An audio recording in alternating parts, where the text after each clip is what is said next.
Olá, todo mundo. Nós estamos no podcast sobre o Congresso, 11º Congresso Internacional de Câncer Ginecológico, com o Dr. Arnaldo Urbano, cirurgião oncológico altamente reputado, Dr. Francine Tostes, médico oncologista, uma Rising Star, uma liderança nova no país focada nessa área.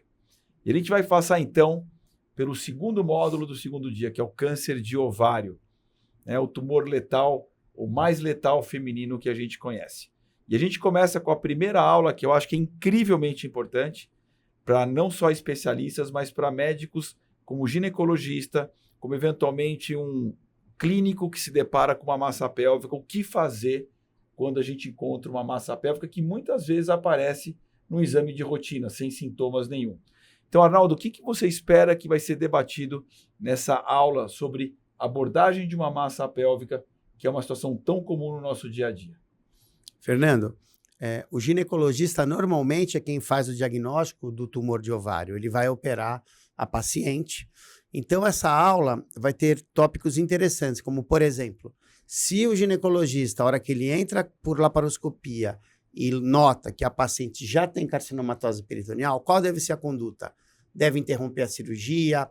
Como que ele vai colocar os portais, ou seja, como ele vai colocar os furinhos no abdômen para fazer a cirurgia? Se ele vai colocar na linha média, se ele vai colocar na linha lateral, ou seja, vai ser uma aula fundamental que todo ginecologista que faz cirurgia ginecológica geral deve assistir, explicando como que deve ser colocado os portais na laparoscopia e se ele encontrar carcinomatose peritoneal sem estar esperando, como ele deve proceder. Se continua a cirurgia, se para, se só biopsia carcinomatose. Então, essa aula é uma aula fundamental e é uma aula importantíssima que todos os cirurgiões, ginecologistas ou cirurgiões gerais e oncológicos que operam massas ovarianas sem sinais radiológicos de carcinomatose, para que possam abordar de maneira correta e para que não tenha também prejuízo para a paciente. Inclusive, quando for retirar essa lesão, que retire ensacada, ou seja, todos os cuidados de segurança para que, de repente, não espalhe uma doença que está restrita ao ovário, Fernando.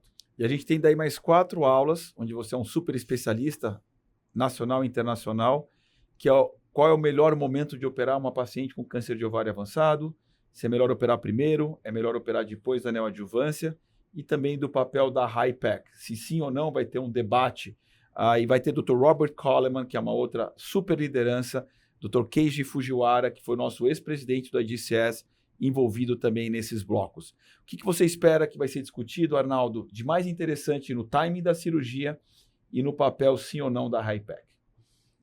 A cirurgia da carcinomatose peritoneal de sítio primário ginecológico, ovário, peritônio, tuba, ela deve ser feita por um cirurgião que está acostumado com todo o abdômen. Não adianta só o cirurgião estar acostumado a operar a pelve, porque essa doença espalha pelo abdômen e não respeita a pelve, acaba acometendo todo o abdômen. Então vai ser discutido as estratégias de como fazer uma citoredução adequada, o papel da peritoneectomia parietal total, que tem um estudo muito interessante sobre se a peritoneectomia parietal total, principalmente quando o paciente faz quimioterapia neoadjuvante, se ela aumenta a sobrevida, se diminui o risco de ter uma CIT importante.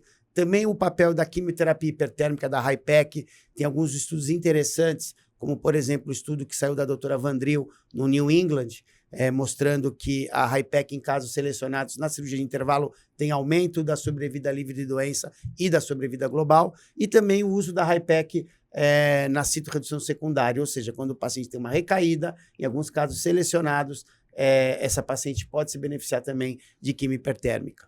Essa vai ser uma discussão muito interessante, a gente vai ter lideranças internacionais e nacionais debatendo isso.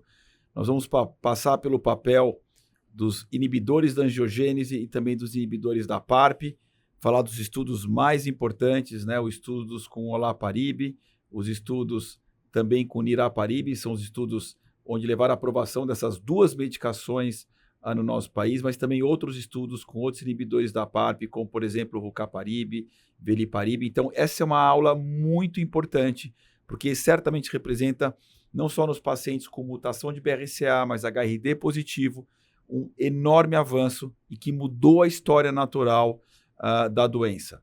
A gente passa depois para discutir como o Arnaldo falou no papel da cirurgia de resgate, tanto na doença platino e platino sensível quanto platino resistente. Arnaldo, você quer comentar o que você acha que vai ser discutido nesses dois tópicos tão importantes e atualizados?